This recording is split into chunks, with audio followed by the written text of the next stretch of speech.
श्रीवत्सचिह्नमिश्रेभ्यो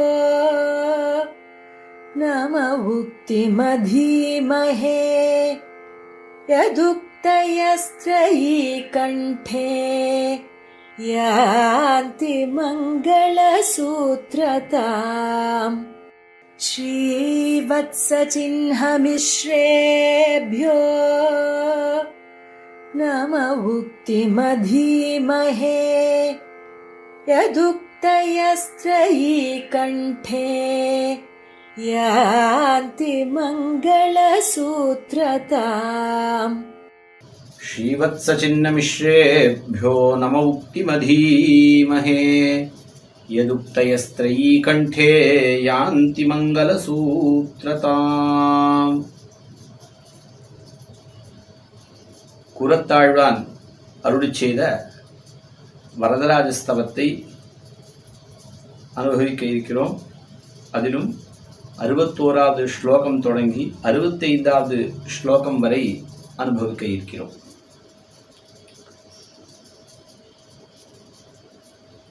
இந்த 61வது ஸ்லோகம், 62வது ஸ்லோகம் இதெல்லாம் கீழே ஆழ்வான் தேவப்பெருமானுடைய திவ்யமங்கல விக்கிரகத்தை அனுபவித்தாரே அதனுடைய தொடர்ச்சியாக அமைந்திருக்கிறது. இப்பொழுது எம்பெருமானுடைய அந்த திருவடியில் இருக்கக்கூடிய நகங்களையினுடைய ஒரு வைலட்சண்யத்தை தெரிவிக்கிறார் இந்த 61வது ஸ்லோகத்தில். 60வது ஸ்லோகத்தை தெரிவித்த விஷயத்தையே இன்னும் விவரித்து தெரிவிக்கிறார் இந்த 61வது ஸ்லோகத்தில். शम्भोरम्बोरुहमुखसकासन् सहाङ्कः कुर्वन् सेवां वरदविकलो वृत्तहीनः सुवक्रः त्वत्पादाब्जे प्रियमख नखच्छद्वनाश्रित्य नित्यं सद्वृत्तोऽभूत् स च दशगुणः पुष्कलो निष्कलङ्कः.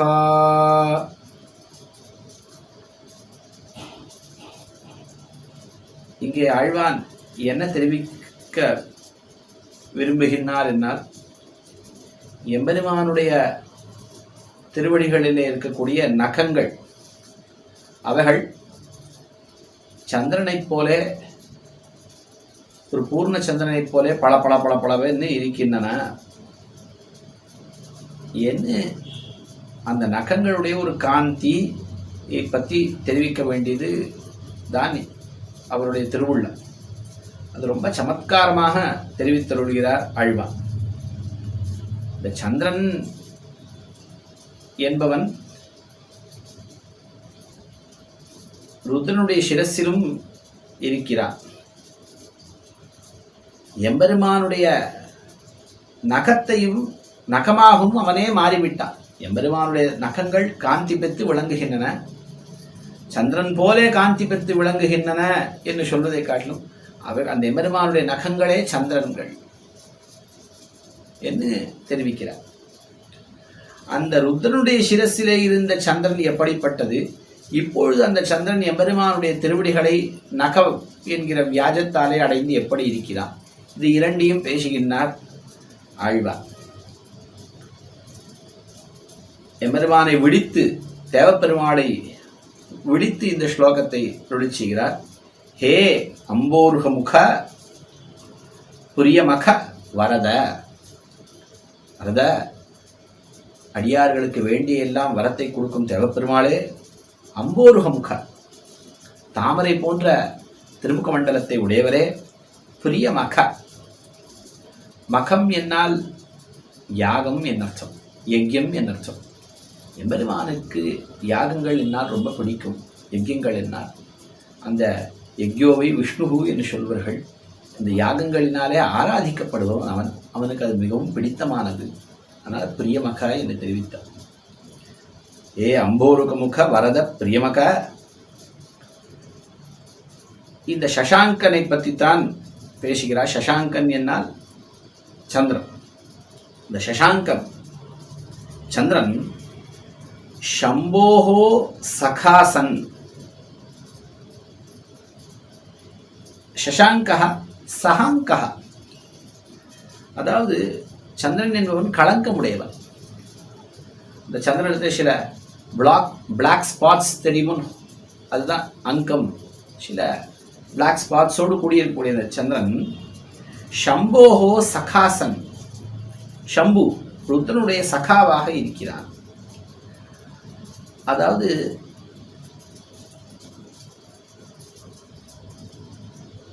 வடகிழக்கு திக்குக்கு ஈசன், அது ஈசான திக்குன்னு பேரு, அது ருத்ரன் தேவதை.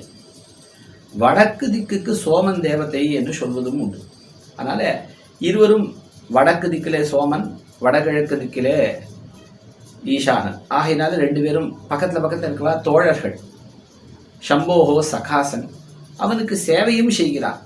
குர்வன் சேவா, அவனுடைய சிரஸ்திலே ஆபரணமாகவும் அவன் இருக்கிறான். அப்படி அவனுக்கு சேவை செய்து கொண்டு எப்படி இருக்கிறான் என்னால் விகலஹா விருத்தஹீன சுவக்ரஹா. ருத்ரனுடைய சிரஸ்திலே இருக்கக்கூடிய ஒரு அந்த சந்திரன் அவன் பிறை சந்திரன். அவன் கலைகளெல்லாம் அற்றவன். ஷோடசகலா பரிபூர்ணா சந்திரஹா. பௌர்ணமியிலே இருக்கக்கூடிய சந்திரன் 16 கலைகள் நிறைந்தவனாக இருக்கிறான். ஆனால் ருத்ரனுடைய சிரசிலே இருக்கக்கூடிய சந்திரன் பிறை சந்திரன். ஆனால் அவன் கலைகள் அற்றவனாக இருக்கிறான். அந்த கலைகள் ஒரு கீற்று அளவிலே தான் அவன் இருக்கிறான். அதனாலே அவன் விருத்தஹீனகா, ஒரு வட்ட வடிவு அற்றவனாய் இருக்கிறான். பூர்ணச்சந்திரமாக இருந்தால் அது வட்டமாக இருக்கும். இவன் வெறும் ஒரு கீத்து அளவிலே இருக்கிறதாலே அந்த விருத்தஹீனகா, அந்த வர்த்துலாகாரம் அற்றவனாய் இருக்கிறான். சுபக்ரஹா, அந்த ஒரே ஒரு கலைக்கிறதாலே அவன் வளைந்து காணப்படுகிறான். இப்படிப்பட்டவன் அந்த சந்திரன் त्वत्पादाब्जे நகச்சத்வனாஸ்ருத்ய, தேவரீருடைய திருவடிகளை ஒரு நகம் என்கிற ஒரு வியாஜத்தினாலே ஆசிரித்து, அவன் தேவருடைய திருவடிகளை ஆசிரிக்கிறான். ருத்ரனுக்கு நண்பனாக இருந்தான்.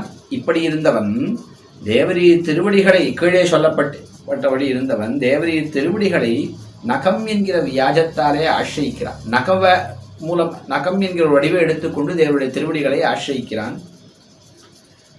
நகச்சத்வனாஸ்ருத்ய நித்தியம், தேவரை திருவடிகளையே எப்பொழுதும் ஆசிரித்திருக்கிறான். நக வடிவிலே தேவ திருவடிகளிலே எப்போதும் இருக்கிறான். அப்ப என்னானான் அவன்? சத்விருத்தோ பூத் சஜ தசகுணா புஷ்கலோ நிஷ்கலங்கா. எபெருமானுடைய நக வடிவிலே அவன் இருக்கான்னு சொன்னால், நகம் எப்படி இருக்கு? நல்லா அழகா வட்டமாக அந்த நகங்கள். சத்விருத்தா, எம்பெருமான் நகங்கள் கீத்து போல இல்லையே, நல்லா பெரிய ஆகாரம் கொண்டதாக நல்ல இருக்கு. சத்விருத்தோ பூத், அது ஒன்னா இல்லை 10 பங்காக ஆயிட்டான். சச்ச தசகுணா, 10 விரல்களிலும் நன்னாக அவன் நன்னாக எல்லாம் சந்திரன் போல, எல்லா நகங்களும் சந்திரன் போல இருக்கு. அப்போ 10 சந்திரன்களாக ஆயிட்டான். 10 வடிவம் எடுத்துக்கொண்டான். புஷ்கலகா, பூர்ணமாக இருக்கான். நிஷ்கலங்கா, அந்த நகங்கள்ல எந்த ஒரு பிளாக் ஸ்பாட்ஸ் எதுவும் கிடையாது. அதாவது என்ன சொல்கிறார்கள் என்னால், இந்த ஒரு நகம் சில பேருக்கு சற்று கருத்து இருக்கும். அதெல்லாம் ஏதோ ஒரு பாபத்தினுடைய ஒரு பலன் என்று கூட சொல்றான். காந்தாரி தர்மபுத்தருடைய நகத்தை பார்க்க போகணும்னு ஆசைப்பட்டா. யுத்தமெல்லாம் முடிஞ்ச பிறகு கண்ணன் அப்படியே தர்மபுத்திரரை பின்னாடி இழுத்துட்டான். அவருடைய திருஷ்டி தர்மபுத்திரருடைய நகத்தில் மட்டும் பட்டுது. அந்த நகமே அப்படியே அழுகி போயிடுது அப்படிலாம் சொல்கிறார். எம்பெருமானுக்கு அந்த மாதிரியான ஒருத்தருடைய ஒரு ஈவில் திருஷ்டி ஒன்றும் அவன் எந்த ஒரு பாப்ப சம்பந்தம் எதுவும் அவனுக்கு கிடையாது. அதனால் அதெல்லாம் படப்படான்னு எல்லாம் இருக்குது. அப்போ நிஷ்கலங்கமாக அந்த நகங்கள் இருக்குது. அந்த சந்திரன் தான் இப்போ நகமாக மாறிவிட்டான். அது நிஷ்கலங்கமாக எடுத்து பூர்ணமாக இருக்கான். நல்ல பூர்ணமாக வட்ட ஆகாரத்தில் நல்ல ஒன்றுக்கு 10 போயிட்டான். இப்போது இந்த முன்னிலையை பாருங்கோ, பின்னிலையை பாருங்கோ. முன்பு சஹங்கா, களங்கத்தோடு இருந்தவன். இப்பொழுது நிஷ்கலங்கன். ருத்ர சம்பந்தியாக இருந்த காலத்தில் அவன் சஹாங்கா சகலங்கா, கலங்கத்தோடு கூடியிருந்தவன் இப்பொழுது நிஷ்கலங்கன். முன்பு விகலகா, கலைகள் அற்றவனாக இருந்தான். இப்பொழுது பூர்ணமாக புஷ்கலகா, பூர்ணமாக போயிட்டான், பூர்ணச்சந்திரனாக போயிட்டான். முன்பு அந்த விருத்த ஹீனகா, அந்த வட்ட வடிவு அற்றவனாக இருந்தான். இப்பொழுது சத்விருத்தகா, அந்த வட்ட வடிவோடு கூடியவனாக இருந்தான். முன்பு சுவக்ரஹா, அந்த ஒரு வக்கரமான ஒரு ஆகாரம் கொண்டவனாக இருந்தான். இப்பொழுது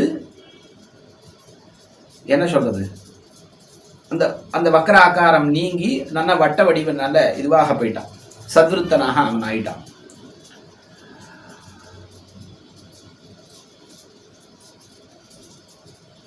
ஆக இப்படி கலைகள் அற்றவனாக இருந்தவன் இப்பொழுது பூர்ணனாய், வக்ரனாக இருந்தவன் சத்விருத்தனாய், சகாங்கனாய் இருந்தவன் நிஷ்கலங்கனாய், இப்படி ஒரே ஒரு கலைகள்லாம் நீங்கி போனவன் இப்பொழுது 1க்கு 10 மடங்காக பூர்ணமாக நன்னாக விளங்குகிறான். அப்போ முன்பு இருந்த நிலையை காட்டி இப்போ உயர்ந்த நிலையை அடைந்து விட்டான். எம்பெருமான் திருவடியை ஆசிரித்தவாறே அவனுக்கு ஒரு உயர்ந்த ஒரு கதியானது கிடைத்தது என்று தெரிகிறது. அதாவது அந்த தேவதாந்தரத்தினாலே தலையாலே தாங்கப்பட்டாலும் அவன் அத்தனை குறைகளோடு இருந்தான். எம்பெருமான் திருவடியை அடைந்தவாறே அவன் இப்படிப்பட்ட சிறப்புகளை எல்லாம் பெற்றான் என்று. எம்பெருமான் திருவடிகளை நாமும் ஆசிரிக்க வேண்டும். நாமும் அந்த அப்படி ஆசிரித்தால் சந்திரனை போல நமக்கும் நல்ல கதி கிடைக்கும் என்பது ஒரு சஜஸ்டிவாக நமக்கு அப்படி ஒரு பாட்டமும் சொல்லி, எம்பெருமானுடைய திருவடி நகங்கள் பல பல பல பலன்னு இருக்கு என்கிற இந்த விஷயத்தையும் சொல்லி, இதில் ஒரு ஸ்லேஷ மரியாதையினாலே பல வேறு ஒரு சில விஷயமும் தெரியுது.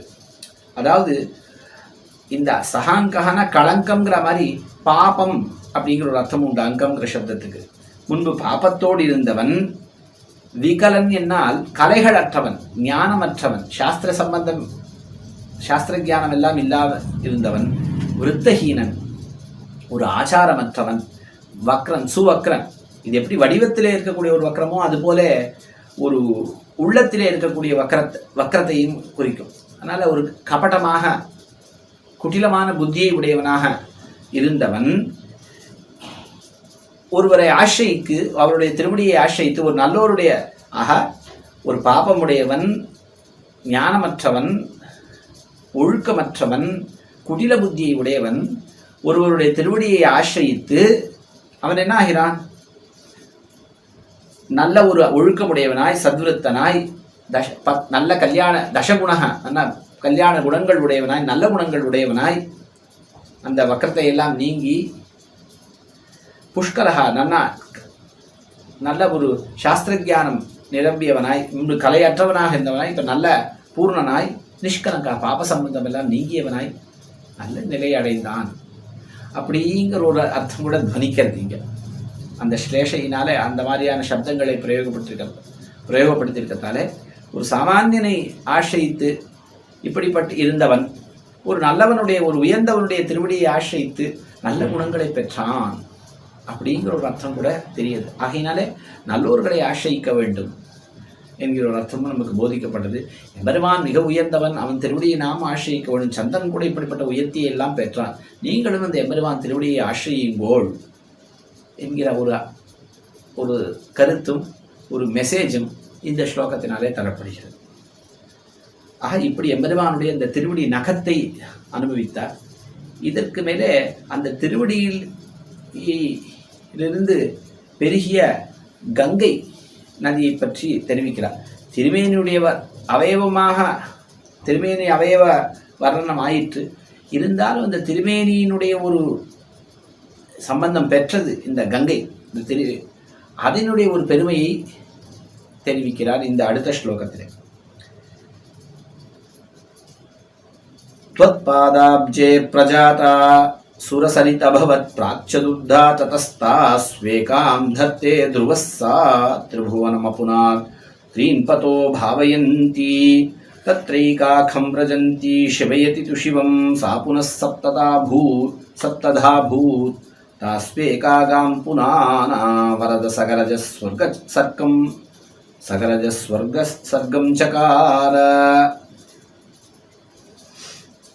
சரி,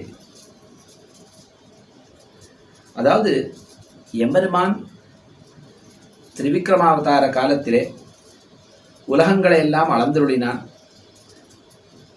ஒரு திருவடியானது கீழ் லோகங்களை எல்லாம் அளந்தது, ஒரு திருவடியானது மேல் லோகங்களை எல்லாம் அளக்கப் புகுந்தது. அப்பொழுது இந்த மேலே உயர்த்திய அந்த திருவடி பிரம்மலோகத்தை அடைந்த அளவிலே, சத்தியலோகத்தை அடைந்த அளவிலே பிரம்மா தம்முடைய கமண்டலுவிலே தர்ம தேவதையை நீராக ஆக்கி எம்பெருமானுடைய திருவடியை விளக்கினான். அந்த எம்பெருமான் திருவடியை விளக்கிய நீர்தான் கங்கையாக மாறித்து. அந்த திருவடியிலிருந்து பெருகிய அந்த நீர் தான் கங்கையாக ஆயிற்று. அதைத்தான் தெரிவிக்கிறார். त्वत्पादाब्जे प्रजाता सुरसरित अभवत्. त्वत्पादाब्जे प्रजाता सुरसरित. தேவரிய திருவடிகளிலிருந்து உண்டானது இந்த தேவநதி சுரசரித் கங்கை. அபவத் பிராக் சதுர்தா, அது முன்பு அது 4ஆக ஆயிற்று. அதாவது மேருவினுடைய 4 திக்கிலும் அங்கேருந்து சத்தியலோகத்திலேருந்து பிரவகிக்க தொடங்கிய அந்த கங்கையானது மேருவிலே பட்டு 4 திக்கிலும் பிரவகித்தது. அதுக்கு பெயர்கள் எல்லாம் கூட சொல்லியிருக்கிறார்கள் அப்படின்னு சொல்றார். சீதா, அலகநந்தா, சக்ஷு, பத்ரா அப்படின்னு எல்லாம் இருக்கு. அது 4 திக்கிலும் இதுவாச்சு. ததஸ்தாஸ் வேகாம் தத்தே துருவஹா. இந்த தெற்கு பக்கமாக, அந்த மேருக்கு தெற்கு பக்கமாக இருக்கக்கூடிய அந்த பெருக்கு இருக்கிறதே, அது துருவபதம் அளவும் வந்தது. துருவன் அதை தரித்தான். அது துருவ மண்டலத்திலே வந்து தங்கியது.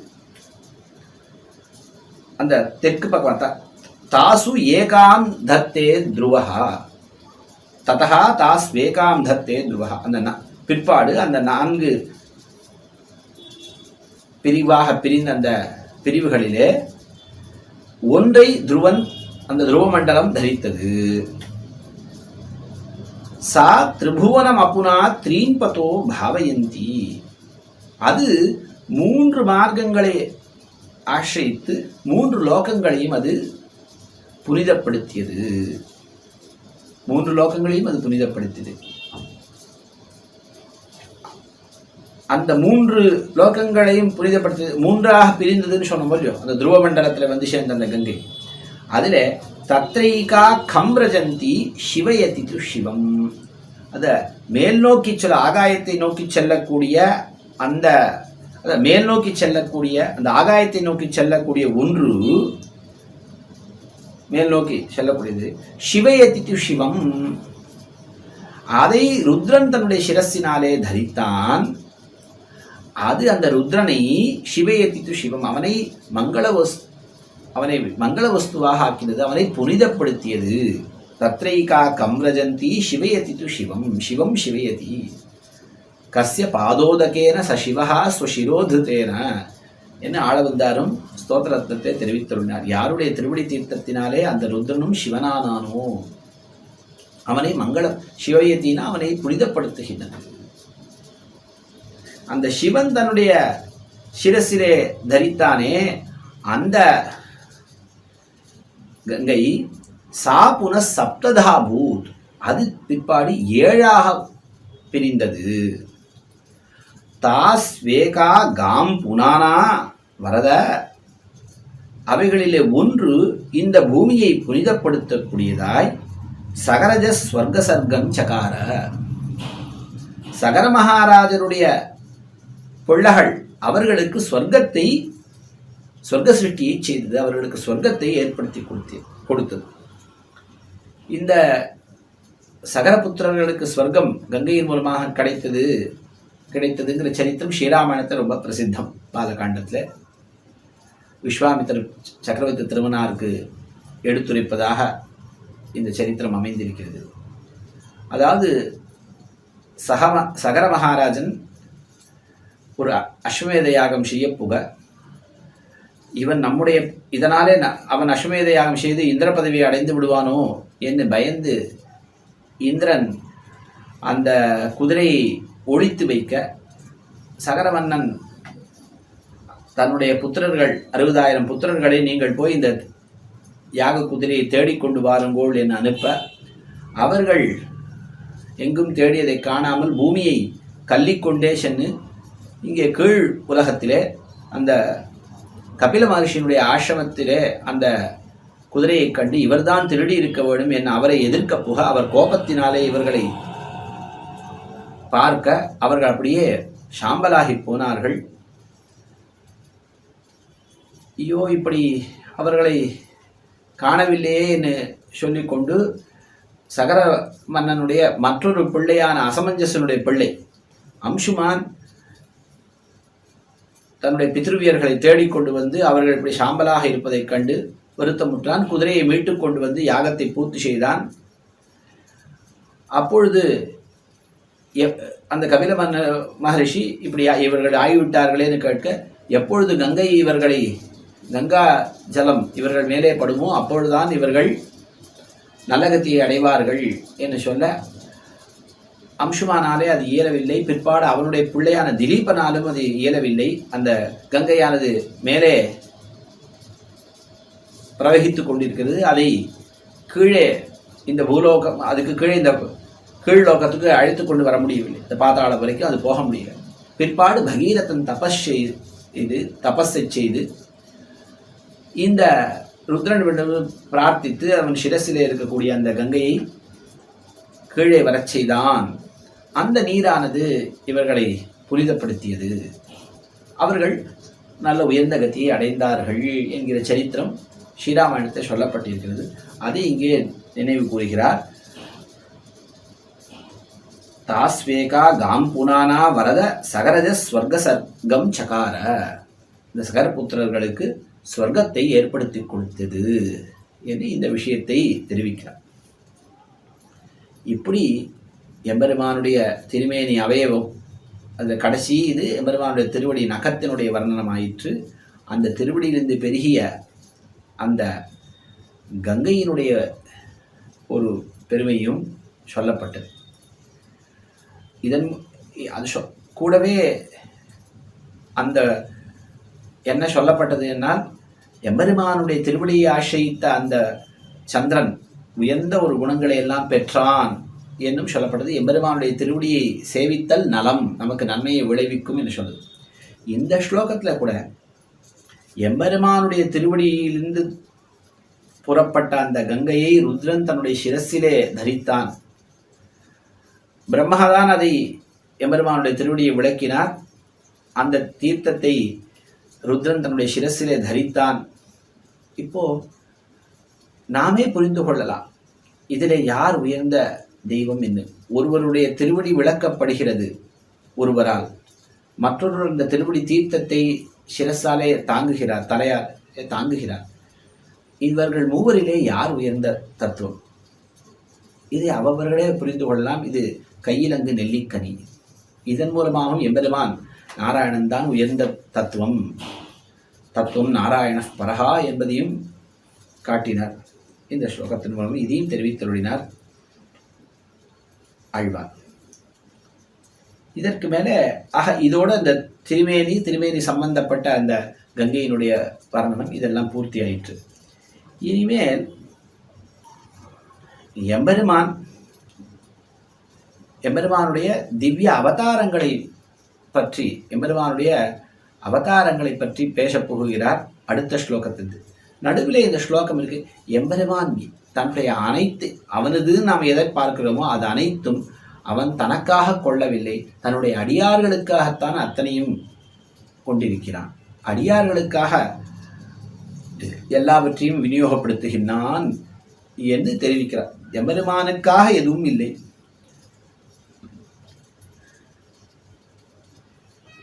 நரூபம் நதே ரூபம் நாயுதானி நகாஸ்பதம் க்ஷமிக்கணும்.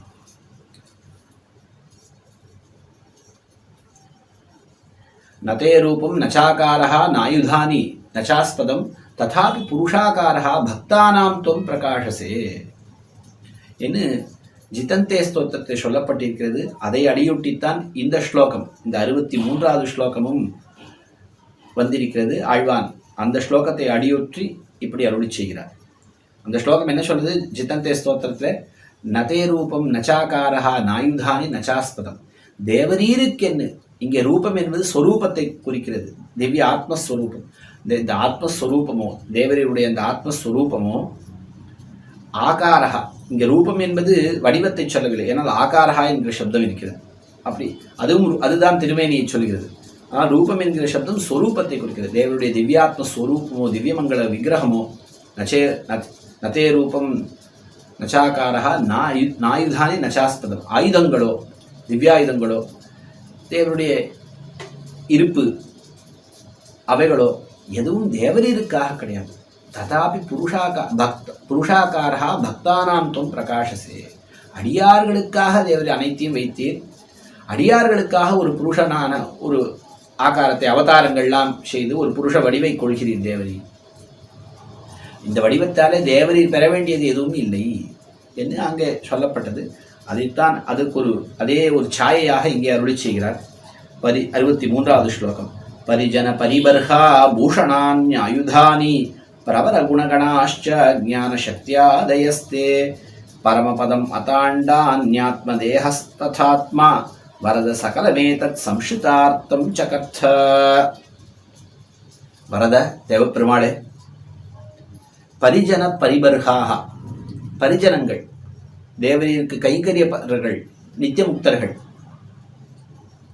இவர்கள் பரிபர்காக அங்கே இருக்கக்கூடிய அந்த கைங்கரியத்துக்கு உண்டான உபகரணங்கள், சத்திரச்சாமராதிகள், பூஷணங்கள், திவ்யாபரணங்கள், ஆயுதானி திவ்ய ஆயுதங்கள், சங்கசக்கராதி ஆயுதங்கள், பூஷணங்கள், எவருவான எத்தனையோ பலவே ஆபரணம், இன்னும் எத்தனையோ திருவாபரணங்கள், பிரவர குணகணாஷ்ட சிறந்த குணங்கள், கல்யாண குணங்கள், ஞான சக்தியாதேகா தேவர் ஞானம், சக்தி, பலம், வீரியம், தேஜஸ், ஐஸ்வர்யம், இப்படிப்பட்ட கல்யாண குணங்கள், பரமபதம் இந்த பிரசித்தமானது பரமபதம், அத அண்டானி இந்த பிரம்மாண்டங்கள், ஆத்ம தேகா தேவருடைய திவ்யமங்கள விக்கிரகம், ததா ஆத்மா அப்படி தேவரீரே அந்த திவ்யாத்மஸ்வரூபே சகலமேதத் சம்ஸ்ருதார்த்தம் சகர்த்த. இதை அனைத்தையும் அடியார்களுக்காக தேவரீர் ஆக்கி வைத்தீர். அதாவது இந்த நித்திய சூரிகளாலே எம்பெருமானுக்கு இவர்களாலே ஒரு லாபம் எம்பெருமானுக்கு அடையணுங்கிறது இல்லை. அவன் தன்னுடைய திவ்யாத்ம ஸ்வரூபத்தை அனுபவித்துக் கொண்டு அவன் இருந்தால் அந்த ஆனந்தமே போதும். இவர்களுடைய கைங்கரியத்தாலே புதிதாக ஒரு ஆனந்தம் அவனுக்கு உண்டாகணுங்கிறது கிடையாது. அவனுக்கு எதுவும் தேவையில்லை. இந்த பரிஜனங்களோ இந்த கைங்கரியம் அவனுக்கு எதிரான ஒரு புதுசா ஒரு போகம், அவனுக்கு ஒரு போகத்தை விரும்புவதில்லை. பரிபர்கா இந்த உபகரணங்கள், அவனுக்கு ஆயுதங்களோ ஒரு பூஷணங்களோ, அதாவது ஆபரணங்கள் தரிச்சுட்டாதான் அந்த திருமேனி அழகோட இருக்குங்கிறது கிடையாது. இன்ஃபேக்ட் இந்த திருமேனினாதான் அந்த ஆபரணங்களுக்கே அழகு. ஸ்ரக்பூஷாம்பர ஹேதீனாம் சுஷமாவக மூர்த்தையே. அந்த திருவாபரணங்கள், மாலைகள், திருப்படி தாமங்கள், திருவாபரணங்கள், திருப்பரியட்டங்கள், இவர்களுக்கெல்லாம் ஒரு பேரழகை உண்டு பண்ணக்கூடிய அந்த திருமேனி படைத்தவன் என்பவன். சத்பூஷாம்பர ஹேத் அந்த திவ்யாயுதங்களுக்கும் ஒரு அழகை இந்த திருமேனி ஏற்படுத்தி கொடுக்கும். ஆகையினால அவைகளாலே இவனுக்கு ஒன்றும் அடைய வேண்டியதுங்கிறது இல்லை. அதே போல ஆயுதங்கள், எம்பெருமானுக்கு ஏதோ ஒரு ஆபத்து வரப்போகிற அதை நீக்குவதற்காக ஆயுதங்கள் இல்லை, எல்லாமே அடியார்களுக்காகத்தான்.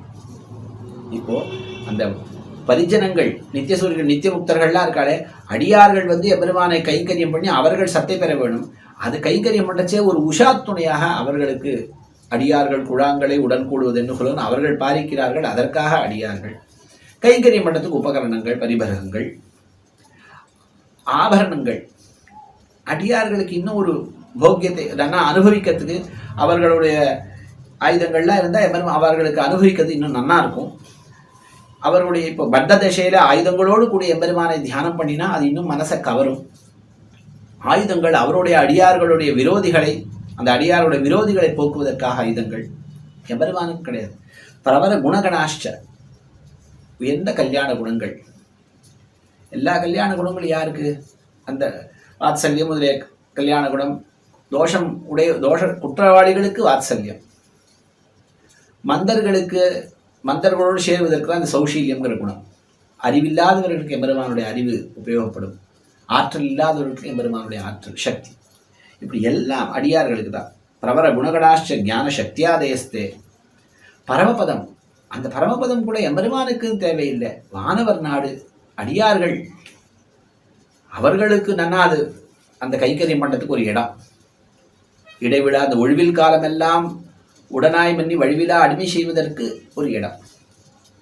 அத அண்டானி, இந்த அண்டங்கள் அடியார்கள் பத்தர்கள், அவர்கள் ஒரு இந்த அண்டங்கள்ல இருந்துதான் இந்த அண்டங்கள் தான் கர்மபூமி. இங்கே இருந்துதான் இந்த பகவத் கைங்கரியத்துக்கு ருச்சியை சம்பாதித்துக் கொள்ள முடியும்.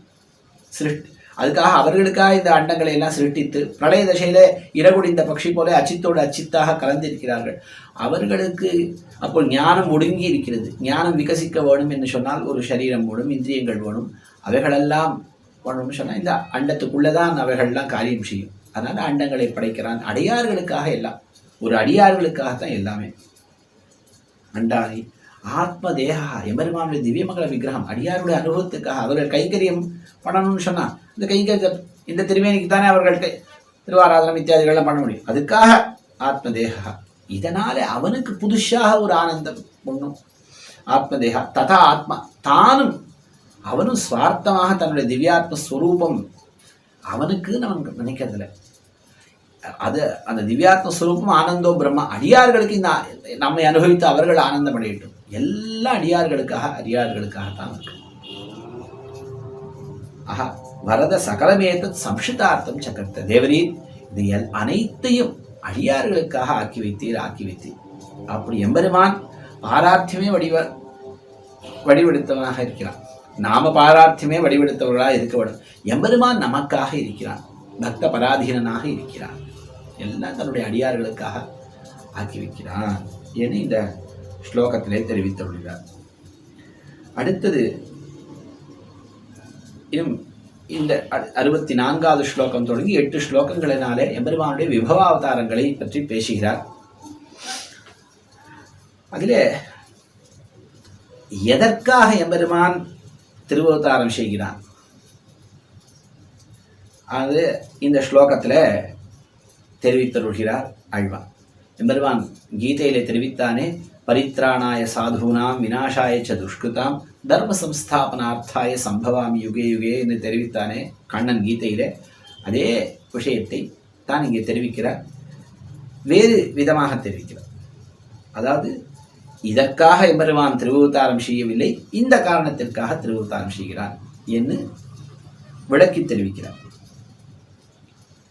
அநாப்தம் ஹ்யாப்தவ்யம் ந தவ கில கிஞ்சித் வரததே ஜகத் ஜன்மஸ்தேவ பிரளய விதயோதி விலசிதம் ததாபி க்ஷோதீய சுரநரகுலேஷ்வாஸ்ருத ஜனான் சமாஷ்லேஷ்டும் பேஷ்டும் தத் அசுக கிருதாம் ச அவதரசி. எம்பெருமான் எதற்காக திருவவதாரம் செய்கிறான்?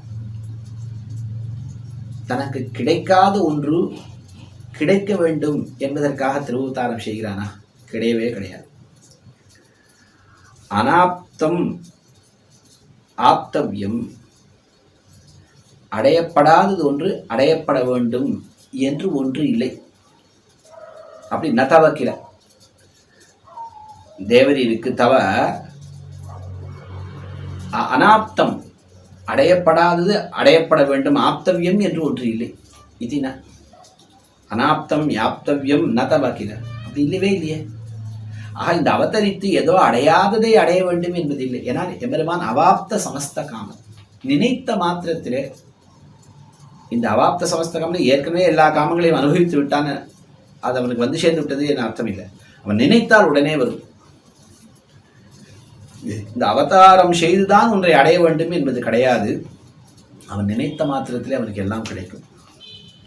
அனாப்தம் யாப்தவ்யம் நவதவ கில கிஞ்சித் வரத. வாரி தேவப்பெருமாளே வரத, தேவதிக்கு தவ கிஞ்சித் அனாப்தம் யாப்தவியம் இத்தினா. தவ அடையப்படாது அடைய வேண்டும் என்பது தேவருக்கு எதுவும் இல்லை. இல்லை, எம்பெருமான் இப்படி அவதரிப்பதால் தான் உலகங்களை படைப்பதற்காகவும் உலகங்களை நிலைபெறுத்துவதற்காகவும் உலகங்களை அழிப்பதற்காகவும் எம்பெருமான் அவதரிக்கிறான் என்று சொன்னால் அதுவும் கிடையாது. எம்பெருமான் இவைகள் எல்லாம் சங்கல்ப சாத்தியங்கள். தே ஜெகஜன்மஸ்தேம பிரளய விதியா. தேவரீதான் இந்த உலகத்தை படைக்கின்றீர், அதை நிலைபெறச் செய்கின்றீர். ஸ்தேமம் நிலைபெறச் செய்கின்றீர். பிரளயம் தேவரையுடையதான இந்த உலகத்தினுடைய பிறப்பு, இருப்பு, அழிப்பு, இந்த காரியங்கள் எல்லாம் தீ விலசித்தம், ஞான விலசித்தம், சங்கல்ப விலசித்தம். சங்கல்பத்தாலே உண்டாகக்கூடியவர்கள் இவைகள் எல்லாம். இதற்காக திருவவதாரம் செய்துதான் இவைகளை எல்லாம் செய்ய வேண்டும் என்கிற நிர்பந்தம் இல்லை. ததாபி ஆஹா, தனக்கு ஒரு பிரயோஜனம் இதனாலே கிடையாது. உலகத்தை அவதரிப்பதாலே இந்த உலகங்களை எல்லாம் ஏதோ படைக்கணும், அழிக்கணும், நிலைபெறுத்தணும், அதுக்காகவும் கிடையாது. அப்போ பின்பு எதற்காக எம்பெருமான் திருவவதாரம் செய்கிறான்? இப்படி எதுவும் இல்லை என்னாலும் என்னால் ததாபி இருப்பினும் க்ஷோதீயா, அதாவது க்ஷோதீயா அவதரசி, ரொம்ப தன்னை தாழ விட்டு கொண்டு எம்பெருமான் திருவவதாரம் செய்கிறார். க்ஷோதீயா அவதரசி, அதாவது எம்பெருமான் சுரநர குலேஷு க்ஷோதீயா அவதரசி. எம்பெருமான் தேவகுலத்திலும் மனித குலத்திலும் இன்னும் தாவர விலங்கு ஜங்கம யோனியிலும் ஸ்தாவர யோனியிலும் எம்பெருமான் இப்படி தாழ்ந்த குலத்திலே மிக தாழ்ந்தவனாக தன்னை ஆக்கிக் கொண்டு எம்பெருமான் திருவவதாரம் செய்கிறார். அவதாரம் என்பதற்கு மேலிருந்து கீழே வருதல் என்னொரு பொருள். மேல் லோகத்திலிருந்து கீழ் லோகத்துக்கு வருகிறான் என்கிற ஒன்றும் உண்டு. மற்றொன்று, தன்னுடைய உயர்த்தியெல்லாம் விடுத்து மிகவும் தாழ்ந்தவனாக தன்னையே தாழ விட்டு கொண்டு இந்த உயர்ந்த ஒரு ஸ்தானத்தில் இருக்கக்கூடியவன், பரமத்தில் இருக்கக்கூடியவன் ரொம்ப தாழ்ந்தவனாக க்ஷோதிய ஒரு தேவர்களுக்கு சமானமாக, மனிதர்களுக்கு சமானமாக, விலங்குகளுக்கு சமானமாக, ஒரு தாவரத்திற்கு சமானமாக திருமேனியை எடுத்துக்கொண்டு எம்பெருமான் இந்த லோகத்தில் வருகிறான், தன்னையே தாழ விட்டுக் கொள்கிறான். அப்போ அவதரித்தல் என்னால் கீழே வருதல் என்னால் தன்னுடைய உயர்ந்த ஸ்வரூபத்தை, அந்த உயர்ந்த ஒரு நிலையை விடுத்து தன்னையே தாழ விட்டுக் கொள்ளுதல். இப்படி தன்னை தாழ விட்டுக் கொள்கிறான் எம்பெருமான். இப்படி எம்பெருமான் அவதரிக்கிறான். இந்த தேவ மனுஷ்யாதி குலங்களிலே தேவன் மனுஷன் சொன்னது மற்றதுக்கு உபலட்சணம். ஒரு விலங்கு யோனியிலே தாவர யோனியிலே பெருமான் திருவவதாரம் செய்கிறான். இதெல்லாம் எதற்காக? முக்கியமாக ஆஸ்ருத ஜனான் சமாஷ்லேஷ்டும் பேஷ்டும் தது அசுக கிருதாஞ்ச, அடியார்களோடு கலக்க வேணும். ஆஸ்ருத ஜனான் சமாஷ்லேஷ்டும், அவர்களை சமாலிங்கனம் செய்து கொள்ள வேண்டும். அடியார்களை ஆலிங்கனம் செய்து கொள்ள வேண்டும். அவர்களோடு தழுவி முழுசி பரிமாற வேணும். அடியார்களோடு தழுவி முழுசி பரிமாற வேணும், அவர்களோடு கலக்க வேணும் என்பதற்காக எம்பெருமான் திருவவதாரம் செய்கிறார். தது அசுகிருதாம் பேஷ்டும் ச, அவர்களுடைய அடியார்களுக்கு துன்பத்தை விளைவிக்கக்கூடியவர்கள், அந்த தீயோர்கள், எதிரிகள், அவர்களை அழிப்பதற்காகவும். அப்படியே கீதா ஸ்லோகத்தை அப்படியே அடியுற்றி இந்த ஸ்லோகத்தை அருளி செய்திருக்கிறார் ஆழ்வார். பரித்ராணாய சாதூனாம் விநாசாயச்ச துஷ்கிருதாம், நல்லோர்களை காப்பதற்காகவும் தீயோர்களை அழிப்பதற்காகவும். அங்கே என்ன பாஷ்யத்திலே எம்பெருமானார் சாதித்தருளினார் என்னால், அந்த சகாரம் என்பது சமுச்சயார்த்தத்திலே இல்லை. சமுச்சயம் என்று சொன்னால் அடியார்களை ரட்சிப்பதற்காகவும் தீயோர்களை அழிப்பதற்காகவும் அப்படின்னா இரண்டு சமுச்சயம் சொன்னால் இரண்டிற்கும் பிராதானியம் வந்து சேரும். இதுவும் ஒரு பிரயோஜனம், இதுவும் ஒரு பிரயோஜனம் என்று. ஆனால் அப்படி இல்லை. இங்கே சகாரம் என்பது அன்வாச்சயம், அடியார்களை ரட்சிக்க வேண்டும் என்று எம்பெருமான் திருவவதாரம் செய்கிறான். இதுவும் நடக்கிறது. கடைத்தெருவுக்கு சென்று பருப்பும் வெல்லமும் வாங்கி கொண்டு வா. இரண்டும் முக்கியம். திருக்கண்ண வந்து பண்ணணும், பருப்பும் வெல்லமும் வாங்கி கொண்டு வா, ரெண்டும் முக்கியம். கடைத்தெருவுக்கு சென்று வெல்லத்தை வாங்கி கொண்டு வா, பசுவையும் ஓட்டி கொண்டு வா. அப்படின்னா பசு காணும், எங்கேயோ மேய போனது, கடத்தலில் இருந்தால் ஓட்டி கொண்டு வா, அது முக்கியம் இல்லை. முக்கியமாக அந்த பசுவை காணும், அதற்காக அங்கேயே தேடிக்கொண்டிருந்தேன் அப்படின்னா இங்கே தளிகைக்கு வெல்லம் முக்கியமாக போகணும், அது வாங்கிடுவா. கண்ணில் தென்பட்டா பசுவையும் அழைத்து கொண்டு வா, ஓட்டி கொண்டு வா, அது முக்கியம் இல்லை. அதுபோல அடியார்களை ரட்சிப்பதுதான் முக்கியம். அவர்களுக்கு தீமையை விளைவிக்கக்கூடியவரை அழிப்பது என்பது அவ்வளவு முக்கியம் இல்லை. அதுக்காக எம்பெருமான் அவதரிப்பது என்பது கிடையாது. ஏன்னா அடியார்களுக்கு தீமை செய்பவர்களை, விரோதிகளை அழிப்பது என்பது பரமோகத்திலிருந்தே செய்துவிட முடியும். பரமத்திலே கருதுமிடம் சென்னு பொருதி வரக்கூடியவன் திருவனந்த ஆழ்வான். அவனுடைய சங்கல்ப வடிவமாகவே இருக்கக்கூடியவன் திருவாழி ஆழ்வான். ஆக திருவாழி ஆழ்வான் இப்படி கடைக்கணித்தால் உடனே அவன் சென்று கருவம் திருத்தி வருவான். அந்த அடியார்களுடைய விரோதிகளை அழித்து உடனே பெருமான் திருக்கைக்கு வந்து சேர்ந்து விடுவான். விடுத்த செய் கருவம் திருத்தி, எந்த திசைக்கு விடுகிறானோ அங்கே போய் அந்த கருவத்தை செய்து விட்டு வந்து விடுவான். அப்படி எம்பெருமான் பரமத்தில் இருந்து கொண்டே அடியாருடைய விரோதிகளை போக்கி விடலாம். அதனாலே அதற்காக எம்பெருமான் திருவுத்தாரம் செய்ய வேண்டும் என்கிற நிர்பந்தம் இல்லை. உடனே நம் ஒரு கேள்வி கேட்கலாம், அப்படியே பரமத்திலே இருந்தே அடியார்களுக்கு நன்மையை செய்து விடலாமே, அவர்களை ரட்சிக்கலாமே, அவர்களுக்கு வேண்டியதை கொடுக்கலாமே. எம்பெருமான் சங்கல்பித்தார், சத்திய சங்கல்பம் தானே. அவர்களுக்கு ஐஸ்வர்யம் உண்டாகட்டும், அவர்களுக்கு இது உண்டாகட்டும் அப்படின்னு சங்கல்பிச்சா போதுமே, எல்லாம் அவர்களுக்கு வந்துவிடுமே. அதுக்காக திருவுத்தார விஷயமா? அடியார்கள் இதையெல்லாம் மதிப்பார்களா? அடியார்களுக்கு ரட்சணம் என்னால் என்ன? ரட்சணம்னா இஷ்ட பிராப்தி, அவர்களுக்கு வேண்டியதை தருது. அவர்களுக்கு இதெல்லாம் வேண்டியதா? அவளுக்கு என்ன வேணும்? ஒரு நாள் காணவாராய், உன்னுடைய திவ்யமங்கள விக்கிரகத்தை சேவிக்கணும். அந்த நாகம் கலேபரஸ்யாஸ்ய திராணார்த்த மதுசூதன கரஸ்த கமலான்யேவ பாதையோர் அர்ப்பித்தும் தவ. இந்த புஷ்பம் வாடுவதற்கு முன்னே, இந்த தாமரை வாடுவதற்கு முன்னே தேவரை திருவடிகளிலே சமர்ப்பிக்க வேண்டுமே. இந்த முதலை இப்படி கவி இழுக்கின்றதே, இந்த வலியை பற்றி நான் கவலைப்பட, ஐயோ இந்த புஷ்பம் வாடுவதற்கு முன்னே தேவரை திருவடிகளை சமர்ப்பிக்க வேண்டுமே. அப்படின்னு அந்த கஜேந்திர ஆழ்வான் நினைக்க, தேவரீரை சேவிக்க வேண்டுமே, தேவரீரை தழுவ வேண்டுமே, தேவரீரை பார்க்க முடியாமல் இந்த கண்களெல்லாம் பூத்து கிடக்கின்றனவே. அப்படின்னு இந்த அடியார்களை ரட்சிக்க வேணும், அவர்களுக்கு இஷ்டத்தை செய்ய வேணும். அது பரமத்தில் இருந்தால் முடியுமா? இங்கே பார்க்க வேணும். கூறாராழி வெண்செங்கந்தி கொடியேன் பால் வாராய், தேவரீர் அடியேன் அருகே வர வேணும். என்ன அவர்கள் பிரார்த்திக்கச்சதே, நீங்கள் நம்மை வந்து பாருங்கள், இங்கே வந்து பாருங்கள் என்று சொல்வது தகுமோ? பரமத்தில் இருந்து அந்த காரியம் நடக்குமா? சங்கல்பத்தாலே நடக்குமா? சங்கல்பித்து அடியார்களை பரமத்துக்கு அழைத்து சென்றாலும் கொடியேன் பால் வாராய், அடியேனிடத்தே நீ வர வேணும். அவர்கள் அப்படி வேண்ட செய்து அடியார்களுக்கு தன்னை தாழ விட்டு அவர்கள் இருக்கும் இடத்துக்கு தான் சென்னால் தானே பெருமானுக்கு ஒரு பெருமை ஏற்படும் இல்லையா? நம்ம இடத்திற்கு ஒருவரை வரவழைத்து பார்ப்பது, அவர்களோடு கலப்பதுங்கிறது அவ்வளவு ஒரு இது இல்லையே. ஆனால் தான் சொல்றார், மழுங்காத வைநுதிய சக்கரனால் வரத்தையாய் தொழுங்காதல் களிரளிப்பான் புழுந்து தோன்னினையே. அந்த ஒரு ஆணையை காப்பதற்காக கருடாழ்வானை மேலே ஊர்ந்து கொண்டு தேவரீர் அந்த மடுவின் கரையிலே வந்து தோன்றினீரே.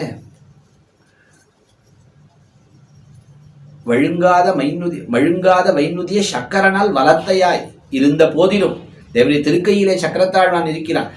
அந்த பொய்கையின் கரையிலே வந்து சக்கரத்தை விட்டவர், பரமத்திலிருந்து சக்கரத்தை தேவருக்கு விட தெரியாதா? சக்கரத்தை விடுத்து அந்த முதலையை அழிப்பது முக்கியமான ஒரு பிரயோஜனம்.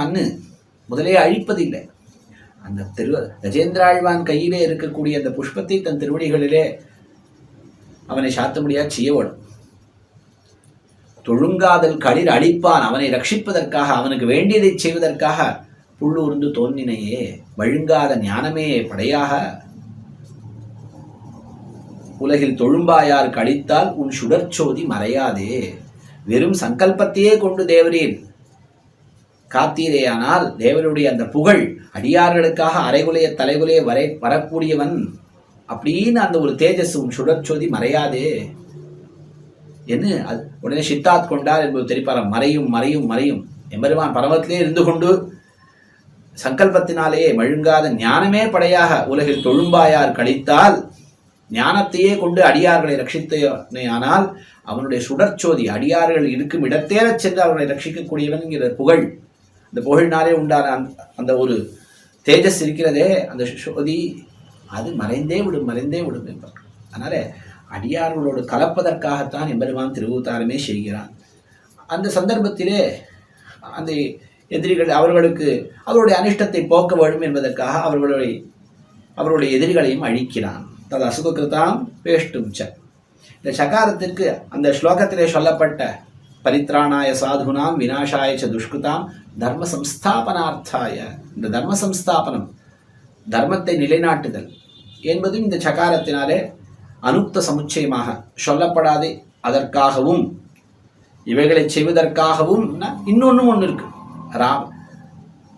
புள்ளும் சிலம்பினகான், புள்ளும் இந்த புட்களும் சத்தம் செய்தன. அப்ப முன்பு ஏதோ ஒன்றை செய்து இப்பொழுது புல்லும் சத்தம் இடுகிறது என்று சொல்லப்பட்டது. அப்போ வேறொன்று சொல்லி இதையும் சேர்த்துக்கொள்ளும். ராமனும் வந்தான் அப்படின்னு சொல்றோம் நாம். அப்ப வேற யாரோ வந்திருக்கா, ராமனும் வந்தான். அதுபோல இதற்காகவும் அப்படின்னா இந்த தர்ம சம்ஸ்தாபனத்திற்காகவும், தர்ம சம்ஸ்தாபனம் செய்வதற்காகவும், இந்த அடியாருடைய விரோதிகளை அழிப்பதற்காகவும் அப்படிங்கிறதால தர்மத்தை நிலைநாட்டுவது என்கிற பிரயோஜனமும் உண்டு என்பது காட்டப்படுகிறது. ஏன்னா எம்பெருமான் அவதரித்து தான் வெறும் தர்மத்தை உபதேசித்து, சாஸ்திரங்களின் மூலமாக உபதேசித்து நீங்கள் இப்படி செய்யுங்கோள் என்று சொன்னால் அவர்கள் அதை செய்ய மாட்டேன் என்கிறார்கள். நாமே வந்து அவதரித்து தர்மத்தை நாம் அனுஷ்டித்து காட்டுவோம். நாம் அனுஷ்டித்து காத்தால் அத்தனை பெரியவன் அவனே செய்கிறான், நாமும் செய்ய வேணும் என்று அவர்களுக்கு ஒரு உற்சாகம் ஏற்படும். அவர்கள் தர்ம காரியத்தை செய்வார்கள் என அனுஷ்டானத்தில் அதை காட்டுவதற்காக எம்பெருமான் திருவவதாரம் செய்கிறார். இது தர்மத்தை சம்ஸ்தாபனம் செய்வதற்காக எம்பெருமான் திருவவதாரம் செய்கிறான். மேலும் முரட்டு பிரகிருதிகளாக இருக்கக்கூடியவர்கள் அவர்களை தன்னுடைய அவதரித்து தன்னுடைய ஒரு அழகை வடிவழகை காட்டி அவர்களை தன் வசப்படுத்தி தன் வார்த்தையை கேட்கும்படியாக செய்து இப்படி அவர்கள் தர்ம காரியத்தை அனுஷ்டிக்கும்படியாக எம்பெருமானுடைய ஆணையை அவர்கள் பின்படு தன்னுடைய வார்த்தையை கேட்டு அவர்களும் நல்லபடியாக தர்மத்தின் வழியிலே நடப்பதற்காகவும் எம்பெருமான் திருவவதாரம் செய்கிறார். இப்ப கீழே எம்பெருமான் மிக உயர்ந்தவன், ஒரு க்ஷோதீயா மிக தாழ்ந்தவனாய் திருவவதாரம் செய்கிறான் இந்த அடியார்களோடு கலப்பதற்காக. இதுதான் அறப்பெரியவன் தன்னையே தாழ விட்டுக் கொள்வது என்று இருக்கிறதே, இதற்குத்தான் சௌஷீல்யம் என்று நம்முடைய பெரியோர்கள் தெரிவிக்கிறார்கள். மகதோ மந்தை சக நீரந்திரேண சம்ஸ்லேஷ ஸ்வபாவா. அறப்பெரியவன் தாழ்ந்தவர்களோடு அவன் திருவவதாரம் கலப்பதற்காக கலக்கிறான். அதுதான் அந்த சௌஷீல்யம். அந்த சௌஷீல்ய குணத்தை வெளிப்படுத்தி கொண்டுதான் எம்பெருமான் திருவவதாரம் செய்கிறான்.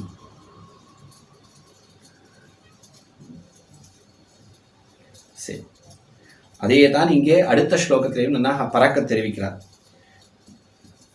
விவேகதியம் ஏகதோ ஹ்யபினிவேஷ லேஷோ ஹரேத் மஹத்வபினிவேஷனம் கிமுத தன்மஹிம்னஸ்தவ அஹோ விசதிருஷே ஜகத்யவததர்த்த பார்த்தாதிகம் நிஜம் ஜனம் முதஞ்சயன் வரத தம் சமாஷ்லேஷகஹ.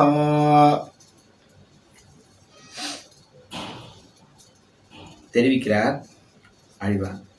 விவேகதியம் ஏகதோ ஹ்யபினிவேஷ லேஷோ ஹரேத்.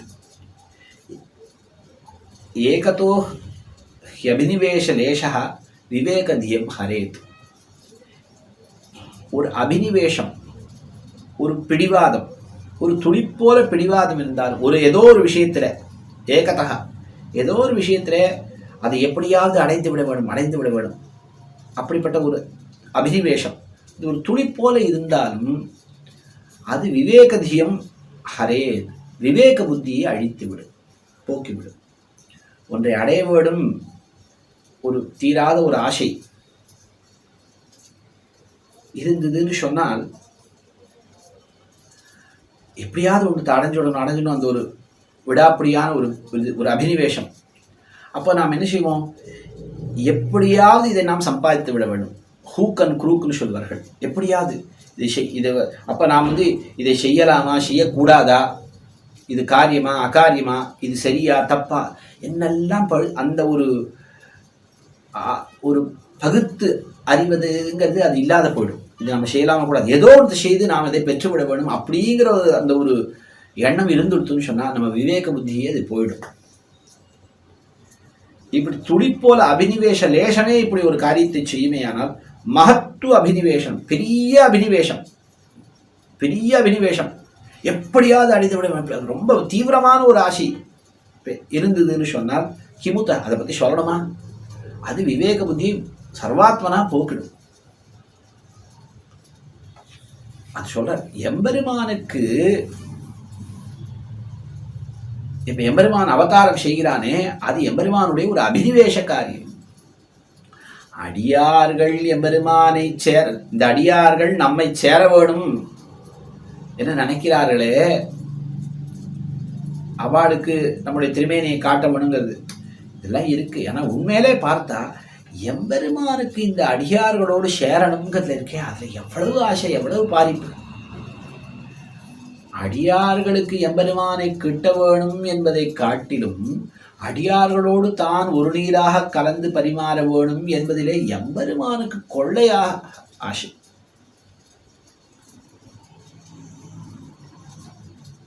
எம்பெருமானை பிரிந்தால் அடியார்களாலே தரிக்க முடியாது. அந்த விஸ்லேஷ அசகத்துவம் அடியார்களுக்கு உண்டு. ஆனால் எம்பெருமானத்திலே மார்தவம் என்கிற ஒரு குணம் உண்டு. அதாவது அடியார்களை பிரிந்தால் தரியாமை, அதான் எம்பெருமானுடைய மார்தவம்ங்கிற ஒரு குணம்.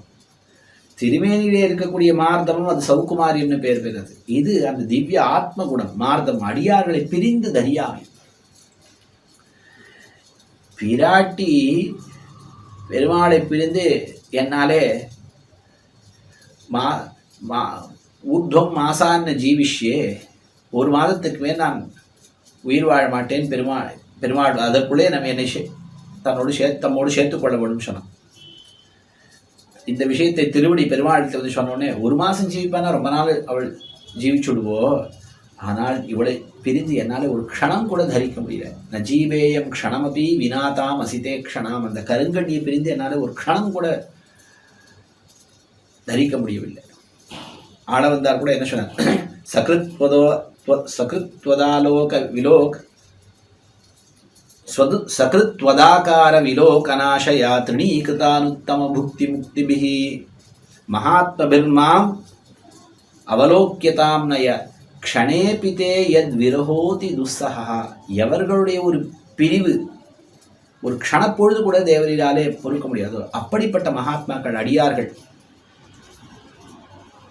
தேவரீரை காண வேணும் என்கிற ஒரு ஆசையினாலே உயர்ந்த பதவிகளை எல்லாம் ஒரு புல்லாக கருதி அந்த மகாத்மாக்கள் அவர்கள் சரி, அப்படிப்பட்ட மகாத்மாக்கள் என்னை அவருடைய ஒரு கட்டாட்சத்துக்கு பாத்திரமாக அடியனை ஆக்க வேண்டும். அந்த மகாத்மாக்களுடைய பிரிவு இருக்கிறதே தேவரிற்கு ஒரு க்ஷணப்பொழுது கூட அசக்கியமாக இருக்கிறது. அந்த பிரிவு அவர்கள் ஒரு க்ஷணம் எம்பெருமானுடைய கட்டாட்சம் கிடைச்சா போதுன்னு இருந்தாலும் அவளுடைய ஒரு க்ஷணம் கூட அவளுடைய பிரிவு நமக்கு தாங்காதுன்னு இருக்கிறவர் தேவரீர். அப்படிப்பட்ட தேவரீர் அந்த ஒரு அபினிவேஷம், மகத்துவ அபினிவேஷம், அது என்ன செய்கிறது, தேவருடைய விவேக புத்தியே போக்கிவிட்டதுன்னு தான் சொல்லணும். ஏன் தத்து அதனால்தான் அது இந்த விவேக புத்தியே போய்விட்டது என்பதனால்தான் மஹிம்னஸ்தவ அஹோ விசதிருஷே, தேவரையுடைய பெருமை என்ன, அம்மான் அழிப்பிலான் அவனெவ்விடத்தான் யானார் சொன்ன தேவருடைய பெருமை என்ன. நித்தியர்களும் முக்தர்களும் தேவரை திருவாராதனம் செய்து கொண்டு பரமத்திலே எப்படி எழுந்துள்ளிருக்கு. வைகுண்டே து பரே லோகே ஷியாசார்த்தம் ஜெகத்பதி ஆஸ்தே விஷ்ணு அச்சிந்தியாத்மா பக்தைர் பாகவதை சகனே. அடியார்களெல்லாம் புடைசூழ உயர்ந்த ஒரு இருப்பிலே தேவரை இருக்கக்கூடியவர், வீத்திருந்து தனிக்கோள் செல்லக்கூடியவர் தேவரீர். தேவருடைய பெருமைக்கு ஒவ்வாததான தவ மகிம்னஹா விசதிருஷே ஜெகதி, இந்த லோகத்திலே தேவருடைய பெருமைக்கு சிறிதும் பாங்கு அல்லாத இந்த ஒரு பூமியிலே தேவரி திருவுதாம் செய்தியிலே அவதத்த.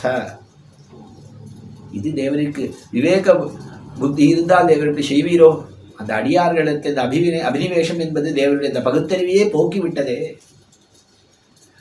தேவர்கள், சாமானியரான தேவர்கள் ஒரு அவிர்வாகத்தை வாங்க வர வேண்டும் என்னால் இந்த பூமியிலே அவர்களுடைய கால்கள் புதைகின்றனவோ, கால்களை படுகின்றனவோ, இந்த பூமியிலே கால்கள் பதியாமல் அவிர்வாகத்தை வாங்கி கொண்டு செல்கிறார்கள். ஒரு மைலுக்கு அப்பால் இருந்து கொண்டு இந்த அவிர்வாகத்தை வாங்கி கொண்டு இந்த கால் நிலத்திலே தோயாது செல்கிறார்கள். இந்த சாமானிய தேவர்கள், மனுஷனுக்கு தேவர் போல் தேவர்க்கும் தேவாக இருக்கக்கூடியவர், தேவாதி தேவனாக இருக்கக்கூடியவர். அப்ப தேவர் எவ்வளவு பெரியவர், தேவர்களை காட்டிலும் மிக உயர்ந்தவர், தேவர்களுக்கும் தேவராக தேவர். இப்படிப்பட்டவர் இந்த லோகத்திலே வந்து அவதாரம் செய்தீரே. ஆஹா, மானுஷே லோகே ஜக்ஞா சதுதேவைர் உதீனஸ்ய ராவணஸ்ய வதாத்விஹி அர்த்திதோ மானுஷே லோகே ஜக்ஞே. விஷ்ணு சனாதன் எவ்வளவு விசேஷமான வியாக்கியானம் செய்திருக்கிறார்கள் ஒரு பூர்வாச்சாரியர்கள். மானுஷே லோகே ஜக்ஞே, இந்த மனித லோகத்திலே திருவவதாரம் செய்தருளினீர். அதான் விசதிருஷே ஜெகதி, தேவனுடைய பெருமைக்கு தகாததான இந்த ஒவ்வாததான இந்த ஒரு லோகத்திலே திருவவதாரம் செய்தீரே. எதற்காக? பார்த்தாதிக்கம் நிஜம் ஜனம் உதஞ்சயன் வரத தம் சமாஷ்லேஷக. பார்த்த அர்ஜுனன், தேவனுடைய அடியார்கள், அர்ஜுனன், ஒரு அக்ரூரர், மாலாக்காரர், விதுராழ்வான் போன்ற அடியார்களை நம்முடைய ஜனமாக சம்பாவனை செய்து கொண்டு நிஜம் ஜனம் உதஞ்சயன், அவர்களை நம்முடையவர்களாக, இவர்கள் நம்மை சேர்ந்தவர்கள் என்ன அவர்களுக்கு ஒரு பெருமையை கொடுத்து எம்பெருமானுடைய அடியார்கள் அப்படின்னு அவர்களோட பெருமையை ஏற்படுத்தி தம் சமாஷ்டேஷகா, அவர்களோடு அணைய வேணும், அவருடைய பிரிவை பொறாமல் அவர்களோடு அணைய வேணும் என்பதற்காகத்தானே தேவர் இந்த லோகத்திலே வந்து திருவவதாரம் செய்து இது எதையுமே பார்க்கல. இந்த லோகம் நம்முடைய பெருமைக்கு சேர்ந்ததான இந்த ஒரு இருப்பிடமா, நாம் இவ்வளவு உயர்ந்தவர், நம் பரவத்தை இருப்பது தகுதியாகும், இப்படிப்பட்ட தாழ்ந்த இடங்களுக்கெல்லாம் வரக்கூடாதுன்னு நான் நினைக்கல. நம்முடைய அடியார் அங்கே இருக்கிறார், அவளோடு கலக்கணும் அப்படிங்கிறது ஒன்றுதான் தேவர் பார்த்தீர். வேறு எதையும் தேவர் பார்க்கவே இல்லை. இவ்விடத்துக்கு வரக்கூடாது என்பது கூட நம்முடைய பெருமைக்கு இது சேராது, இவ்விடம் நமக்கு பொருந்தாதுங்கிறதெல்லாம் கூட பகுத்தறிய முடியாமல் தேவருடைய இந்த அபினிவேஷம் தேவருடைய திருவவதாரம் செய்ய வைத்தது என்று எம்பெருமானுடைய அவதாரத்தை இப்படி கொண்டாடி பேசினார்.